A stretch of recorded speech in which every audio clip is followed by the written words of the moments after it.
বাবা মার সঙ্গে বলে কোনো লাভ নেই, কাজেই কাউকে কিছু না জানিয়ে বাড়িতে রওনা দিলাম। সন্ধ্যার বেশ পরে বাড়িতে পৌঁছালাম। মা আমাকে দেখে অবাক হয়ে তাকিয়ে রইলেন, কারণ আমি গতকালকেই বলেছিলাম তাকে সামনে আমার পরীক্ষা শেষ হবার আগে বাড়িতে যাওয়া সম্ভব না। রাতে খাওয়া দাওয়া করে নিজের ঘরে গেলাম। যেহেতু ডিসেম্বর মাস, তাই গ্রামে কনকনে ঠান্ডা। ভাবি এসে আমার বিছানা ভালো করে ঠিক করে দিয়ে গেল।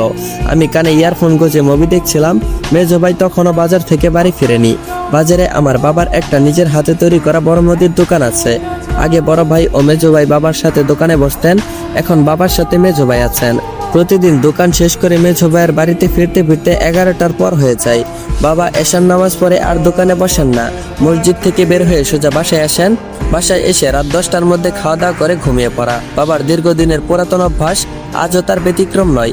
আমার ঘরের দরজা খোলা ছিল।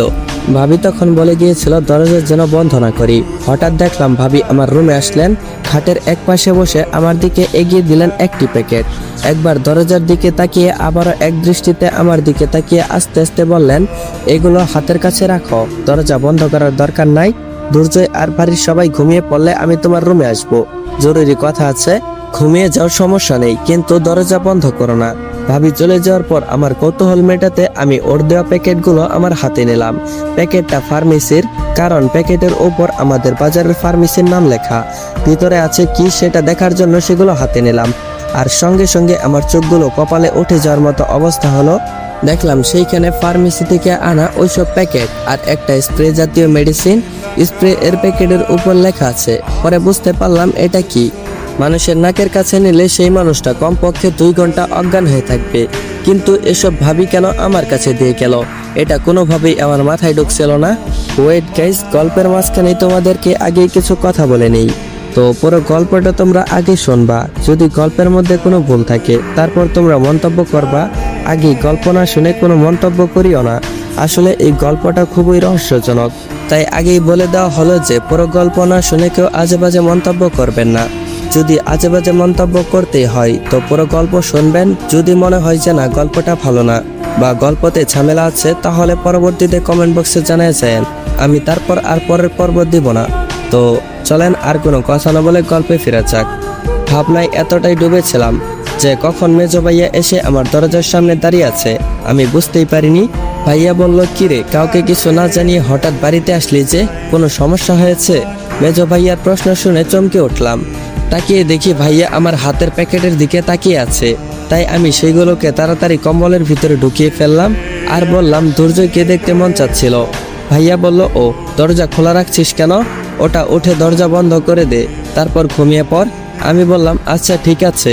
আমি ভাইয়ার পিছনে পিছনে গেলাম দরজার কাছে, কিন্তু দরজা বন্ধ করলাম না। যেহেতু ভাবি দরজা বন্ধ করতে নিষেধ করেছেন, তাহলে দরজা খুলে রাখতে হবে। তাছাড়া সেবার বাড়ি থেকে যাওয়ার সময় ভাবির রহস্যজনক কথাবার্তা, আবার আজকে হঠাৎ করে কল দিয়ে জরুরিভাবে আসতে বলা, এখন আবার প্যাকেটে বিভিন্ন জিনিসপত্র, সবকিছু মিলিয়ে আমার কৌতূহল আকাশচুম্বী। প্যাকেটটা বালিশের সাইডে রেখে আমি শুয়ে পড়লাম।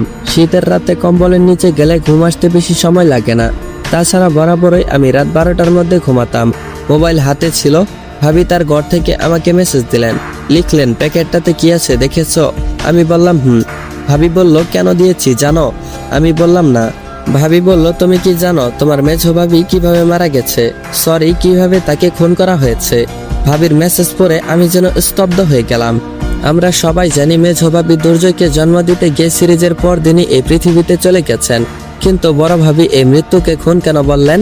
আমার রিপ্লাই না পেয়ে ভাবি আবারও লিখলেন, দুর্জয় ঘুমালে এসে সবকিছু বলবো তোমাকে। আমরা দুজনে মিলে আজ একজনকে হাতে নাতে ধরবো। তোমার দরজা খোলা আছে তো? আমি বললাম হ্যাঁ।